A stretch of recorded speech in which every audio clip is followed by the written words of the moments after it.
බෝමුල් බෝපත් මට පෑගෙනවා සමාවදී මගේ පව් අරවනවා බෝ රජුනේ මට අවසරයි බලමු ඉතින් මකුරන් ගිහිල්ලා දැන් ඔයාට ගැටුනේ වේද මහත්තයා බයික් වීල් කරන්න ගිහිල්ලා වැටුණානේ ඔයා සුනාමියෙන් පස්සේ ඉපදුණු ඉන්නව නේද උන්ගේ වැඩේ ඕක තමයි. අම්මා අප්පට කියලා කොහෙන් හරි යකඩ ටිකක් ගන්නවා, අරගන්නවා. අතර හන්දි කඩා ගන්නවා. එක්ක වලකක් ජම්ම ගහනවා. මම මේ බයේ නෙමෙයි දිත්තා සුදු කුමාරයෙන් පස්සේ ඉපදිච්ච උන් ඉන්නේ. උම්මක්ක කරගෙන ඉන්න මන් දකිනවා. මේ ටික කාර්යය දැන් වැදලා තියෙන්නේ. තුන්දොහක් යනකම් අත දෙමන් නැතුව ඉන්න ඕනේ. හරි? මම බේ තුන්දොහ ලියලා දෙනවා.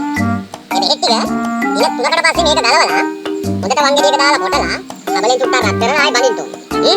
ආයෙ වෙද ගෙදර පැත්තෙන් තෝන්නේ නෑ. ඒක ටික අරන් දැනගත්තා නම් හරි. මොකක්ද දරුවෝ කිව්වේ?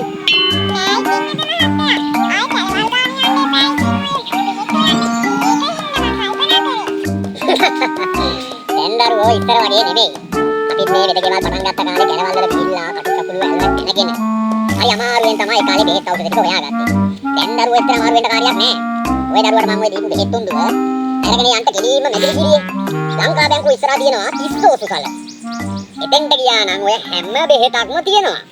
සියලුම පූජා භාණ්ඩ අටපිරිකර සෙසු පිරිකර බුද්ධ ප්‍රතිමා හා දේව ප්‍රතිමා පාරම්පරික හෙළවෙදකමට අවශ්‍ය සියලුම ඖෂධ වර්ග හා තෛල වර්ග සහල් සහ අනිකුත් ධාන්‍ය වර්ග කැවිලි වර්ග පළතුරු වර්ග අයිස්ක්‍රීම් වර්ග බිස්කට් වර්ග නිවසට අත්‍යවශ්‍ය ද්‍රව්‍ය හා වියලි ආහාර වර්ග පොල් තෙල් හා පාම් ඔයිල් වර්ග සුවඳ විලවුන් හා ආලේපන වර්ග ඒ මෙකී නොකී සියලුම දේ එකම වහලක් යටින් ලබා ගැනීමට එන්න කෙලින් වීදිය ලංකා බැංකුව ඉදිරිපිට මෙදිරිගිරිය තිස්ස ඔසුසල පුද්ගලික සමාගම තිස්ස ඔසුසල ප්‍රයිවට් ලිමිටඩ්.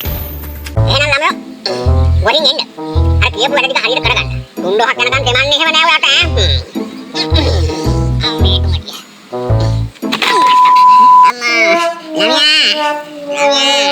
ඔය යනකම් මාව තිස්ස ඔසලට එක්කන් බලලා.